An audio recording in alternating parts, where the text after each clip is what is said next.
সব দল মিলে আন্দোলন করলেও বিপ্লবকে হাইজ্যাক করে ক্ষমতা দখল করেছে একটি গোষ্ঠী। স্বৈরাচারী কায়দায় ঠিক করছে সব, মন্তব্য আমির খসরুর। দলের বিরুদ্ধে অপপ্রচারে জড়িতদের সতর্ক করলেন তারেক রহমান। এই যে একটা হাইজ্যাক করে আন্দোলন, যে ক্ষমতায় যাওয়া, ক্ষমতা অব্যাহতভাবে দখল করা, এটা তো হাসিনার প্রক্রিয়া। কেমন জানি মনে হচ্ছে আবার সেই ভূত ফেরত এসেছে আমাদের মধ্যে। তো এই ভূতকে তো রাখা যাবে না, এই ভূতকে তো বিদায় করতে হবে। বিএনপির অমুক লোক এটা করেছে, তমুক লোক এটা করেছে, দয়া করে এসব কথা বলে বিভ্রান্ত করার চেষ্টা করবেন না। অভ্যুত্থানের পরও অপরাধ দুর্নীতি বন্ধ হয়নি। শহীদদের সম্মানে দখল চাঁদাবাজি বন্ধের তাগিদ জামায়াতের। মানুষ আশা করেছিল যে 24-এর পরে সমস্ত দুঃশাসন এবং সমস্ত দুর্নীতির অবসান হবে। আমরা কি মুক্ত হতে পেরেছি? দয়া করে আমাদের শহীদদের রক্তকে তোমরা অপমানিত করবা না, এ অপকর্ম ছেড়ে দাও। দেখছিলেন প্রধান শিরোনাম। সন্ধ্যার সময় সঙ্গে আছে আমি গোলাম রাব্বি এবং আমি আফরোজা মৌটুসী। এবার অন্যান্য শীর্ষ সংবাদ। সব জায়গায় নিয়মিত মশার ওষুধ দিয়ে থাকে, ওষুধও দেয় না এই জায়গায়, কিছু বলতে গেলে পরে। মশার উৎপাতে অতিষ্ঠ নগরবাসী। লোক দেখানো কার্যক্রমে সুফল নিয়ে সংশয়। মৌসুমের আগেই ডেঙ্গুর চোখ রাঙানির শঙ্কা। অভিযান সফল দাবি দক্ষিণ সিটির। গ্রীষ্মে ভয়াবহ লোডশেডিং এর শঙ্কা ক্যাবের, উড়িয়ে দিলেন জ্বালানি উপদেষ্টা। বিদ্যুৎ সরবরাহ স্বাভাবিক রাখার আশ্বাস, বললেন IMF এর চাপেও দাম বাড়ায়নি সরকার। এবং মালয়েশিয়ায় আবারও ধরপাকড়। পুলিশের অভিযানে 85 বাংলাদেশি সহ আটক 630। বৈধ নথি না থাকা ও কাগজের শর্ত লঙ্ঘনের অভিযোগ, আতঙ্কে প্রবাসীরা।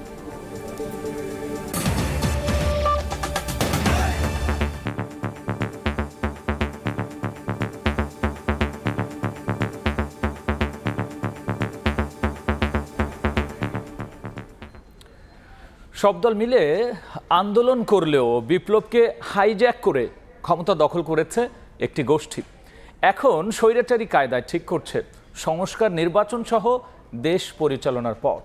এমন মন্তব্য করে বিএনপি নেতা আমির খসরু মাহমুদ চৌধুরী বলেছেন, ভূত তাড়িয়ে নির্বাচিত সরকার প্রতিষ্ঠা করতে হবে।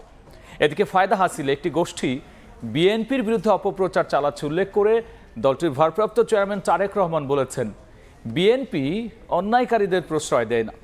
দলের কেউ অন্যায় করলে ছাড় না দেয়াকে দুর্বলতা ভাববেন না। দীর্ঘ 16 বছর পর যশোর বিএনপির সম্মেলন ঘিরে উচ্ছ্বাস। নেতাকর্মী, ডেলিগেট আর কাউন্সিলরদের উপস্থিতিতে পরিপূর্ণ জেলা ঈদগাহ মাঠ। সম্মেলন ঘিরে সকাল থেকে জড়ো হন আশপাশের অঞ্চলের কর্মী সমর্থকরা।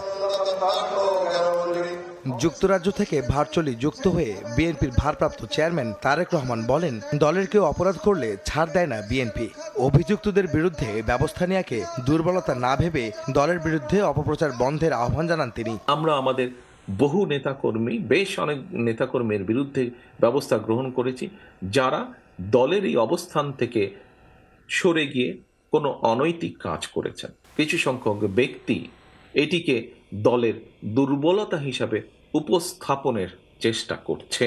যারা এই কথাটি বলে অন্য কিছু হাসিলের চেষ্টা করে, দয়া করে সকলকে বলে দিবেন যে বিএনপি তার অবস্থান পরিষ্কার করেছে। কাজেই বিএনপির অমুক লোক এটা করেছে, তমুক লোক এটা করেছে, দয়া করে এসব কথা বলে বিভ্রান্ত করার চেষ্টা করবেন না। একই দিন রাজধানীর শ্যামলীতে বেসরকারি বিশ্ববিদ্যালয় ছাত্রদলের সদস্য ফর্ম বিতরণ ও নবায়ন কর্মসূচিতে যুক্ত হয়ে বিএনপির স্থায়ী কমিটির সদস্য আমির খসরু মাহমুদ চৌধুরী বলেন, সব দল মিলে আন্দোলন করলেও জুলাই বিপ্লবের ক্রেডিট একাই নিয়ে একটি গোষ্ঠী ক্ষমতায় বসেছে। শেখ হাসিনার মতোই স্বৈরাচারী পদ্ধতিতে ক্ষমতায় যেতে সংস্কারের বুলি আসছে তারা। দেশ নির্বাচিত সরকারের মাধ্যমে পরিচালিত হবে বলেও জানান তিনি। গত 10-15 বছর ধরে আন্দোলন চলেছে। সেই আন্দোলনকে যখন একটি গোষ্ঠী হাইজ্যাক করে নিজেদের আন্দোলনে পরিণত করে, তখনই দুঃখজনকভাবে এই আলোচনা আসছে।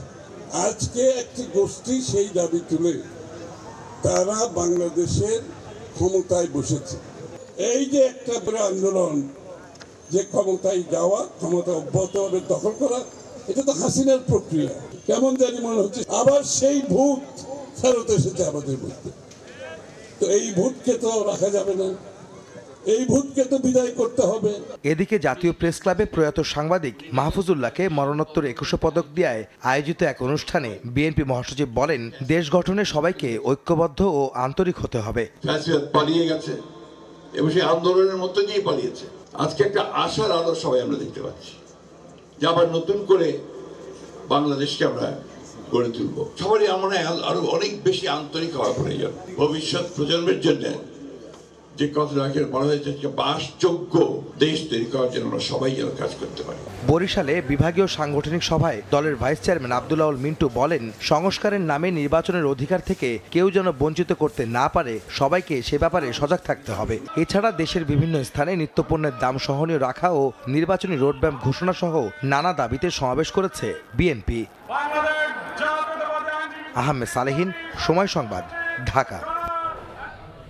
গণঅভ্যুত্থানের পরও দেশে অপরাধ দুর্নীতি বন্ধ হয়নি। শহীদদের সম্মানে দখল চাঁদাবাজি বন্ধের অনুরোধ জানিয়েছেন জামায়াতে ইসলামীর আমির ডক্টর শফিকুর রহমান। লক্ষ্মীপুরে দলের গণজামায়াত কর্মসূচিতে যোগ দিয়ে একথা বলেন তিনি। এদিকে কুমিল্লায় মহিলা জামায়াতের কর্মী সম্মেলনে অংশ নিয়ে প্রয়োজনীয় সংস্কার করে নির্বাচন দেওয়ার দাবি জানান জামায়াতের নায়েবে আমির ডক্টর সৈয়দ আবদুল্লাহ মোহাম্মদ তাহের।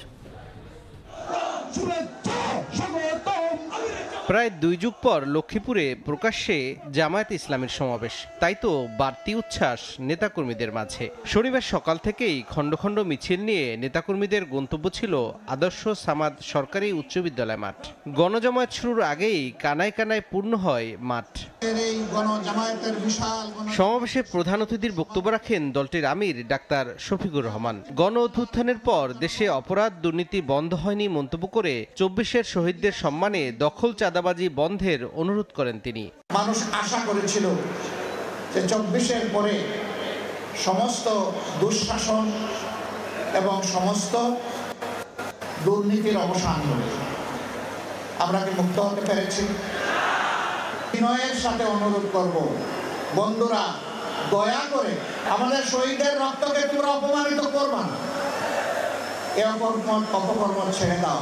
পরে দুপুরে চাঁদপুরের হাজীগঞ্জে পথসভায় অংশ নেন জামায়াতের আমির। বৈষম্যহীন মানবিক বাংলাদেশ গড়তে সবার সহযোগিতা চান তিনি। 5 আগস্টের পরে অনেকে অনেক সামাজিক অপকর্মে জড়িয়ে পড়েছেন। আপনারা বলুন তো, ইসলামী দলের কর্মীরা কোথাও কি কোনো অপকর্মে জড়িয়ে পড়েছে? কোনো একটা ইসলামী দলের লোক না, কেন না? তারা আল্লাহ তাআলাকে ভয় করে, এই জন্য তারা। এদিকে কুমিল্লার চৌদ্দগ্রামে হাজী জাফর আলী সরকারি পাইলট স্কুল মাঠে মহিলা জামাতের কর্মী সমাবেশ হয়। এতে অংশ নিয়ে নায়েবে আমির ডাক্তার সৈয়দ আবদুল্লাহ মোহাম্মদ তাহের বলেন, প্রয়োজনীয় সংস্কারের পর দ্রুত ভোটের আয়োজন করে নির্বাচিত প্রতিনিধিদের হাতে ক্ষমতা হস্তান্তর করতে হবে, যত দ্রুত সম্ভব নির্বাচন। তৌফিক মাহমুদ, সময় সংবাদ। জুলাই অভ্যুত্থানের 7 মাস পরও গড়ে ওঠেনি রাজনৈতিক ঐক্য। রাষ্ট্র মেরামতে প্রয়োজনীয় সংস্কার করতে দলগুলোর সদিচ্ছা আর ঐক্যমত্য এখন অপরিহার্য। রাজধানীতে এক সেমিনারে অংশ নিয়ে এই মতামত তুলে ধরেন বিশ্লেষকরা। বলেন, পরপর 3টি নির্বাচনে ভোট দিতে পারেনি মানুষ, তাই ভোটাধিকার ফিরিয়ে আনা জরুরি। পাশাপাশি বিচার বিভাগের স্বাধীনতা নিশ্চিত করার উপরও জোর দেন তারা।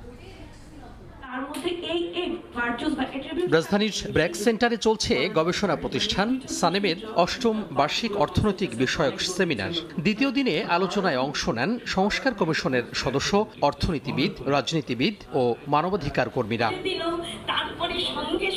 সিপিডির সম্মানীয় ফেলো ডক্টর রওনক জাহানের সঞ্চালনায় সম্মেলনে উঠে আসে জুলাই গণঅভ্যুত্থান পরবর্তী বাংলাদেশের সম্ভাবনা, অসঙ্গতি ও নাগরিক প্রত্যাশার নানা দিক।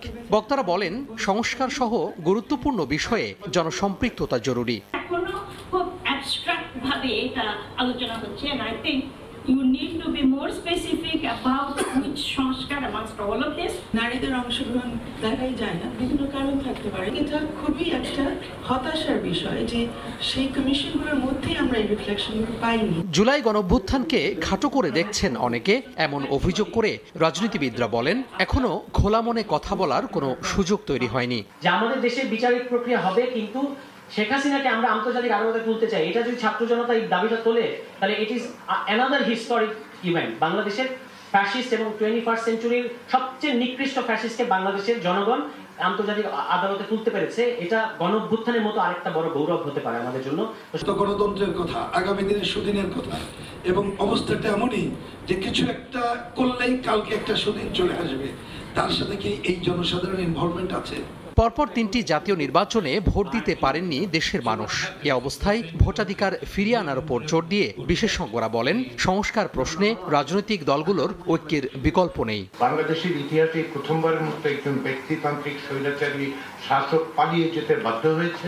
দলটা কমপ্লিটলি অধিকাংশ দলের সদস্যকে খুঁজে পাওয়া যাচ্ছে না। একটা ম্যাজিক ওয়ান নাড়াচাড়া করে সমস্ত কিছুর সমাধান, প্রসেসটা শুরু করার যে সুযোগটা তৈরি, সেই সুযোগটা যদি ব্যবহার করে না যায় তাহলে একটা ভয়াবহ জায়গায় গিয়ে দেশ। জানমালের নিরাপত্তা নিশ্চিতে আইন শৃঙ্খলা পরিস্থিতির উন্নয়নের উপর জোর দেন বক্তারা। তোহা খান তামিম, সময় সংবাদ, ঢাকা। সন্ধ্যার সময় আরও থাকছে।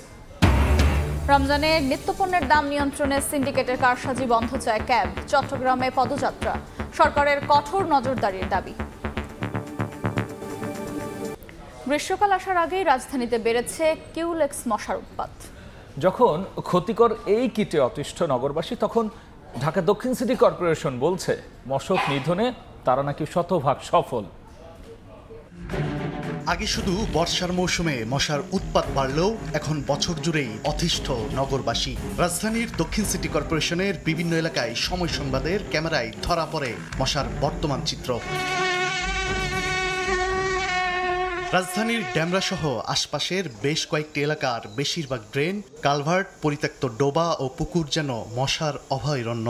বেশিরভাগ প্লট ও ফাঁকা জায়গা ময়লা আবর্জনায় পূর্ণ।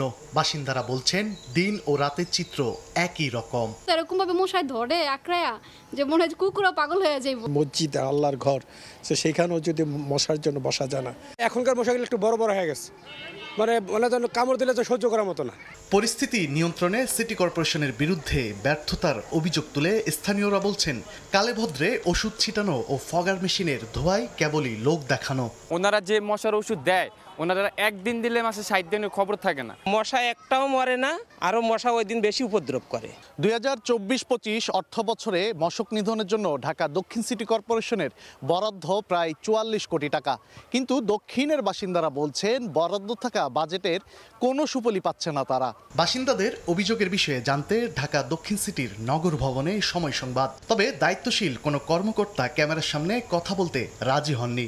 অবশেষে অনেক 9-6-এর পর এক জুনিয়র কর্মকর্তাকে পাঠানো হয় কথা বলতে। মশার ওষুধটার ইফিকেসি টেস্ট করে এবং যথাযথ মানসম্মত কিনা সেটা নিশ্চিত করে আমরা মাঠ পর্যায়ে সেটা প্রয়োগ করে থাকি। মশক নিধনের জন্য আমরা বিশ্বাস করি যে আমরা শতভাগ সফল।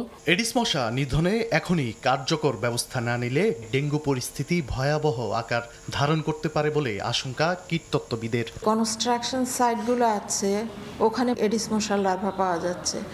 ওই জায়গাগুলোকে টার্গেট করে যদি কন্ট্রোল করতে পারে তাহলে কিছুটা আমরা সুফল ভোগ করতে পারবো নেক্সট সিজনে। ডেঙ্গু আক্রান্ত হয়ে 2024 সালে সারা দেশে প্রাণ হারিয়েছেন 500-র বেশি মানুষ। তানভীর হাসান মেঘ, সময় সংবাদ, ঢাকা। এদিকে গ্রীষ্মে দেশে লোডশেডিং হবে না বলে আশ্বস্ত করেছেন বিদ্যুৎ ও জ্বালানি উপদেষ্টা। রাজধানীতে এক সেমিনারে তিনি বলেছেন, IMF চাপ দিলেও 6 মাসে বিদ্যুতের দাম বাড়ায়নি সরকার। শীত শেষে বাড়ছে তাপমাত্রা, একই সঙ্গে বাড়ছে বিদ্যুতের চাহিদাও। বিদ্যুৎ বিভাগের তথ্য, আসন্ন রমজানে বিদ্যুতের সর্বোচ্চ চাহিদা থাকবে 15,700 মেগাওয়াট, গ্রীষ্মে যা দাঁড়াবে 18,000-এ। এরই মধ্যে দেশের বিভিন্ন এলাকায় শুরু হয়েছে লোডশেডিং। এমন পরিস্থিতিতে আশ্বস্ত করে জ্বালানি উপদেষ্টা বলছেন, রোজা ও গ্রীষ্মে বাড়তি বিদ্যুতের যোগান দেওয়ার প্রস্তুতি আছে। তবে বিদ্যুৎ সাশ্রয়ে শীতাতপ নিয়ন্ত্রণ যন্ত্রের তাপমাত্রা 25 ডিগ্রি সেলসিয়াসের নিচে না নামানোর আহ্বান তার। আমরা বলেছি যে এই গরমকালে কি বলে যে থার্মোস্ট্যাট 25 ডিগ্রি বা তার উপরে রাখতে হবে, এবং এইভাবে যদি আমরা সবাই করি তাহলে আমরা কিন্তু রমজানে কোনো লোডশেডিং হবে না এবং আগামী গরমকালে কোনো লোডশেডিং হবে না। জ্বালানি উপদেষ্টা জানান, অনিয়ম দুর্নীতি সহ নানা কারণে বছরে বিদ্যুৎ ও জ্বালানি খাতে ভর্তুকি যাচ্ছে 42,000 কোটি টাকা। এমন প্রেক্ষাপটে IMF বিদ্যুতের দাম বাড়াতে চাপ দিচ্ছে বলে জানান উপদেষ্টা। ব্যাপক দুর্নীতি আছে বিদ্যুতের খাতে এবং আমরা ট্যারিফগুলো রিনেগোশিয়েট করতেছি। 6 মাস হয়ে গেল আমরা বিদ্যুতের দাম বাড়াই নাই। আমরা IMF এর প্রচন্ড চাপ সত্ত্বেও। এদিকে রাজধানীর বিশ্ব সাহিত্য কেন্দ্রে সংবাদ সম্মেলনে ভোক্তা অধিকার নিয়ে কাজ করা সংগঠন ক্যাব জানিয়েছে, এরই মধ্যে গ্রামে তীব্র হচ্ছে লোডশেডিং এর শঙ্কা। যে তাপদাহ মোকাবেলা করতে হবে বিশেষত গ্রামের মানুষদেরকে, সেখানে ভয়াবহ লোডশেডিং এর শিকার হবে। সরকার জ্বালানি যে পরিমাণ জ্বালানি সরবরাহ বৃদ্ধি করতে হবে, সেই পরিমাণ জ্বালানি সরবরাহ নিশ্চিত করতে পারবে না। ভবিষ্যতে শিল্প খাতে যারা নতুন করে গ্যাস সংযোগ নেবেন তাদের বাড়তি দর দিতেই হবে বলে জানিয়েছে জ্বালানি মন্ত্রণালয়। শুভ খান, সময় সংবাদ, ঢাকা। মালয়েশিয়ায় বৈধ নথি না থাকায় 85 বাংলাদেশি সহ 630 জনকে আটক করেছে দেশটির ইমিগ্রেশন বিভাগ। শনিবার ভোরে সেলাঙ্গোর রাজ্যে অভিযান চালায়। বাংলাদেশি ছাড়াও মিয়ানমার, ইন্দোনেশিয়া, ভারত এবং একজন নেপালের নাগরিক আটক হয়েছেন।